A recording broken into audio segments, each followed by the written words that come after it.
kasih. Terkait pelayanan yang ada di DPM PTSP Kota Kendari, sebenarnya ada 90 layanan perizinan maupun non-perizinan yang telah kita tetapkan melalui standar operasional prosedur dan standar pelayanan publik. Itu diatur oleh Perwali dan keputusan kepala daerah.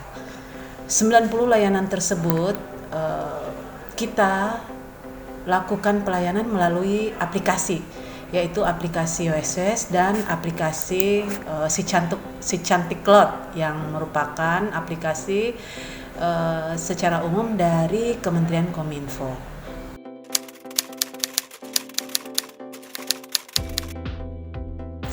Ya, memang tadi saya sudah sampaikan bahwa kita melakukan pelayanan perizinan itu by aplikasi. Namun di DPM PTSP Kota Kendari sendiri melakukan pendampingan bagi pelaku usaha yang akan mengambil izinnya melalui aplikasi tersebut. Itu kita dampingi. Jadi itu termasuk orang-orang yang belum paham dengan IT, ya, belum paham, sehingga mereka bisa dapat datang ke PTSP untuk dilakukan pendampingan untuk melakukan proses perizinan, baik itu melalui OSS maupun aplikasi Si Cantik. Dan bagi yang paham terhadap IT, maka mereka bisa secara mandiri dari rumah sendiri. Nah, kita siapkan fasilitas ini karena kita tahu sendiri bahwa publik itu belum tentu semuanya memahami terhadap perkembangan IT.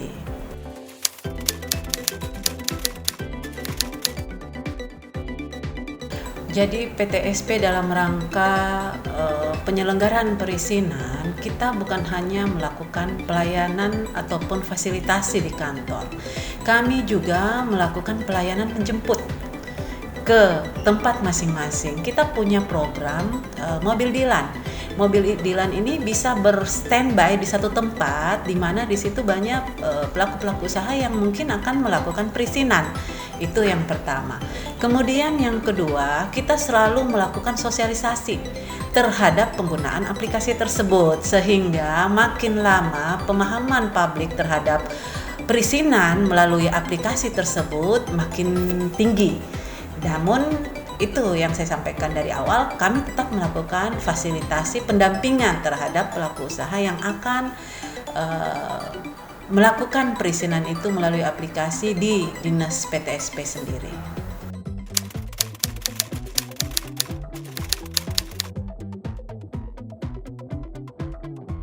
Jadi kalau terkait dengan perizinan, aplikasi yang kita gunakan OSS itu sendiri memang dari pusat. Jadi dia memang sudah merupakan sistem atau aplikasi nasional yang diberikan ke daerah. Itu memang juga masuk. Terus yang kedua juga, kalau untuk memutuskan itu juga benar, memutuskan mata rantai calo-calo yang ada di daerah, yang dalam hal ini oknum-oknum tertentu yang selalu menawarkan jasa kepada pelaku usaha yang memang notabene yang kita tahu mereka biasanya malas berurusan, tapi kita melalui media sosial maupun media cetak tetap menyampaikan dan menserukan kepada mereka untuk melakukan atau mengurus perizinannya itu secara langsung ke DPM PTSP. Karena perizinan yang ada di DPM PTSP itu sebagian besar itu tidak terpungut biaya. Yang ada sekarang ini perizinan yang mempunyai retribusi itu hanya izin mendirikan bangunan ataupun izin minuman beralkohol. Jadi untuk perizinan dan non perizinan lainnya itu tidak dipungut biaya, berarti 0 rupiah. Walaupun kami melakukan perbantuan terhadap membantu mereka dalam rangka mengurus perizinan tersebut, baik melalui OSS maupun melalui Si Cantik Cloud.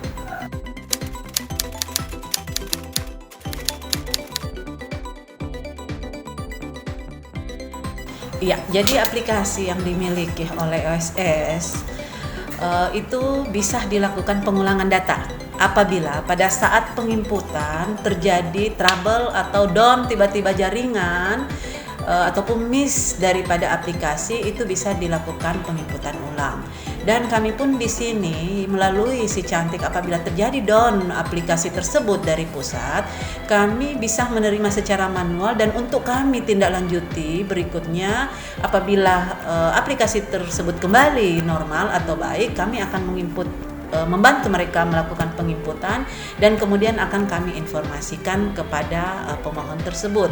Karena di layanan kami juga menyediakan Tanya PTSP, di mana Tanya PTSP ini mereka bisa melakukan konsultasi dari rumah, dari tempat manapun kepada petugas-petugas di DPM PTSP, sehingga apabila terjadi misal mau menanyakan sejauh mana perizinannya sudah berproses, itu bisa dilakukan melalui Tanya PTSP tanpa perlu mereka harus datang lagi ke Dinas PM PTSP Kota Kendari.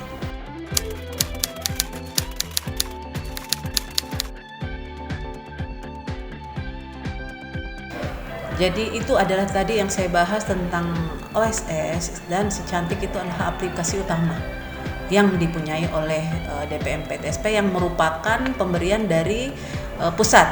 Ya, kalau Si Cantik tadi Kementerian Kominfo, kalau SS itu punya lembaga BKPM atau sekarang Kementerian Investasi yang diserahkan ke pemerintah daerah untuk digunakan.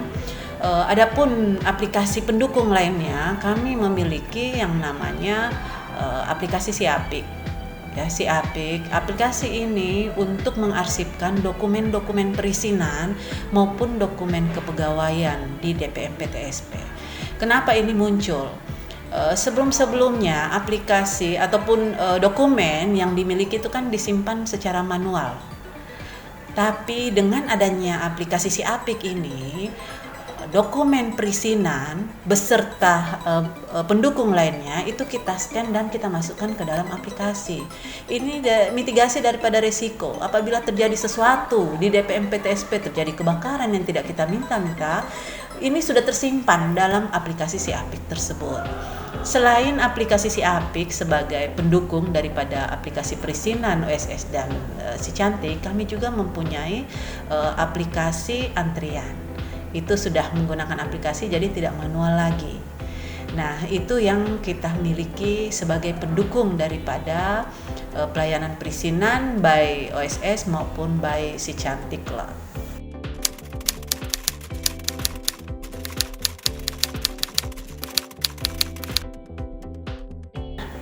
Jadi dengan hadirnya aplikasi-aplikasi ini, seperti yang saya katakan, baik itu OSS itu kan bisa diakses secara mandiri dari rumah. Jadi mereka tidak mempunyai halangan bagi yang pengetahuan IT-nya memadai bisa melakukan perizinan dari rumah. Berarti mereka berpartisipasi terhadap aplikasi yang telah digunakan dalam rangka pelayanan perizinan.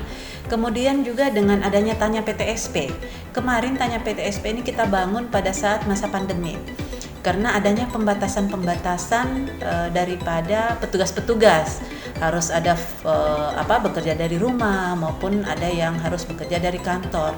Nah, untuk pembatasan tersebut kita tidak menutup pelayanan, sehingga kita mempunyai ide-ide seperti membuka layanan Tanya PTSP. Kenapa kita melalui WA? Karena kita sudah tahu familiar sekali WA ini di masyarakat dan lebih mudah mengakses layanan tersebut, sehingga pada saat pandemi kemarin mereka tanpa harus datang ke kantor, mereka sudah bisa melakukan proses konsultasi maupun proses perizinan tertentu.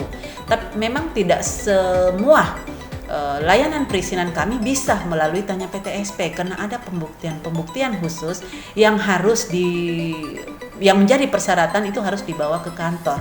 Namun mereka bisa tahap awal melakukan konsultasi dan mengupload form-form ataupun persyaratan yang boleh dengan media WA tadi. Apabila ada pembuktian lain, itu akan diajukan ke DPM PTSP setelah melakukan pemeriksaan terhadap dokumen yang sudah masuk.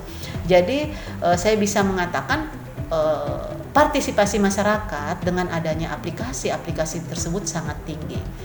Dengan melihat tren juga, kalau kita lihat di masa pandemik seharusnya perizinan itu malah turun.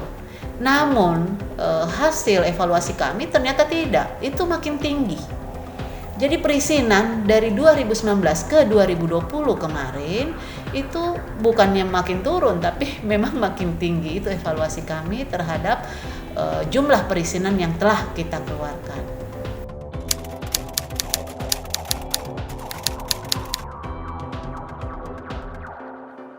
Jadi perizinan ada standar pelayanan publik dan ada juga SOP. Nah, untuk masuk seluruh perizinan yang ada di Kota Kendari yang merupakan kewenangan dari Kota Kendari itu semua sudah pintunya ada di PTSP. Jadi pemohon akan memasukkan permohonan administrasi ke PTSP, kemudian dari PTSP yang melakukan penugasan-penugasan tertentu yang beranggotakan tim teknis yang merupakan representasi daripada OPD-OPD teknis, misalnya Dinas PU, Dinas Kesehatan, Dinas Perdagangan, Pariwisata, dan lainnya, untuk melakukan peninjauan teknis ke lapangan. Jadi memang tetap ada, tapi pemohon izin atau pengguna layanan kami tidak perlu lagi datang ke OPD untuk mengajukan hal tersebut. Cukup ke DPM PTSP dan nanti DPM PTSP yang melanjutkan ke OPD teknis, kemudian akan kembali ke DPM PTSP apabila tim teknis melakukan peninjauan lapangan dan memenuhi syarat yang sudah diatur dalam standar pelayanan publik, itu akan mengeluarkan yang namanya berita acara bahwa perizinan tersebut dapat diterima karena memenuhi syarat. Namun apabila peninjauan lapangan oleh tim teknis tersebut tidak memenuhi syarat, maka mereka akan membuat juga berita acara yang tidak memenuhi syarat, sehingga kami harus melakukan penolakan terhadap perizinan dengan alasan-alasan yang telah disampaikan oleh tim teknis.